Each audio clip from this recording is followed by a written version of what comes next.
Hello dear students, এই ভিডিওয় দশম শ্রেণী কোষে দেখি 14 অর্থাৎ পার্টনারশিপ বিজনেস বা অংশীদারি কারবার থেকে প্রথম এবং দ্বিতীয় অঙ্ক দুটি কোষে দেখিয়েছি। প্রথম অঙ্কতে বলা আছে আমার এবং আমার বন্ধু দুজনের মূলধন হচ্ছে 15,000 এবং 25,000 টাকা।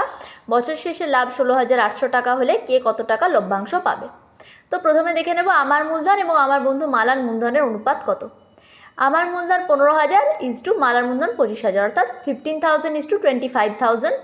রাফে কাটাকুটি করে দেখাতে পারি যে 15,000 ডিভাইডেড বাই 25,000 অর্থাৎ লব বাই হর আকারে যদি অনুপাতটিকে আমি প্রকাশ করি তাহলে 15,000-এর 3টে শূন্যর সাথে 25,000-এর 3টে শূন্য কাটাকুটি হয়ে যাবে, পড়ে থাকবে 15/25।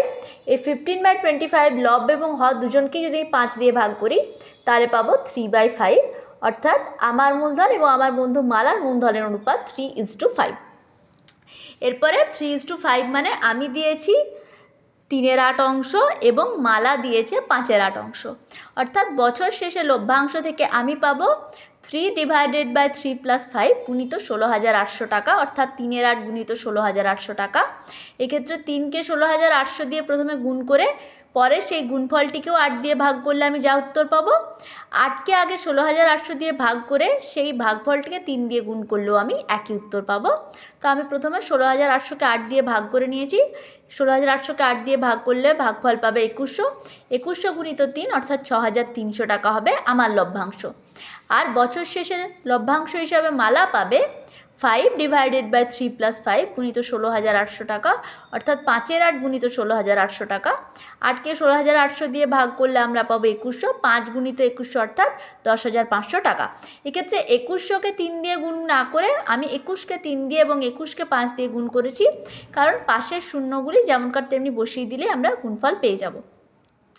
অর্থাৎ বছর শেষে উত্তরে আমরা লিখব কি, যে বছর শেষে আমার লভ্যাংশ 6,300 টাকা এবং মালার লভ্যাংশ 10,500 টাকা। দ্বিতীয় অঙ্কে বলে দেওয়া আছে যে প্রিয়ম, সুপ্রিয়া ও বুলু তিনজনে 15,000, 10,000 এবং 25,000 টাকা নিয়ে একটি ব্যবসা শুরু করেছিল এবং বছর শেষে তাদের কিন্তু লোকসান হয়েছে 3,000 টাকা, লাভ হয়নি। তো লোকসানের দরুন কাকে কত টাকা দিতে হবে। এক্ষেত্রে আমরা প্রথমে হিসাব করে দেখব যে প্রিয়ম, সুপ্রিয়া ও বুলুর মূলধনের অনুপাত কত। তিনজনের মূলধনের অনুপাত হচ্ছে 15,000:10,000:25,000।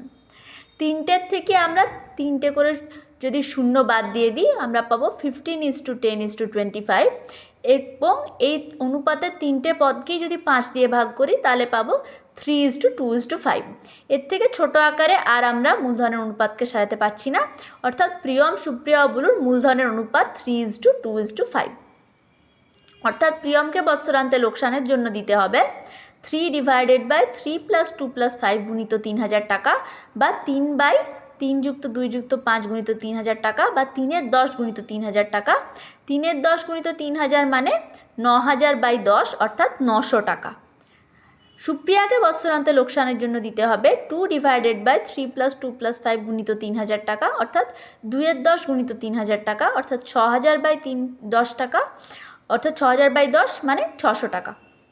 এবং বুলুকে বৎসরান্তে লোকসানের জন্য দিতে হবে 5 ডিভাইডেড বাই 3 + 2 + 5 গুণিত 3,000 টাকা, অর্থাৎ 5/10 গুণিত 3,000 টাকা, অর্থাৎ 1,500 টাকা। উত্তরে আমরা কী লিখব, যে প্রিয়মকে 900 টাকা, সুপ্রিয়াকে 600 টাকা এবং বুলুকে 1,500 টাকা লোকসানের পরিমাণ দিতে হবে। এই রইল আমাদের কোষে দেখি 14 1 এবং 2 অঙ্ক। Thank you.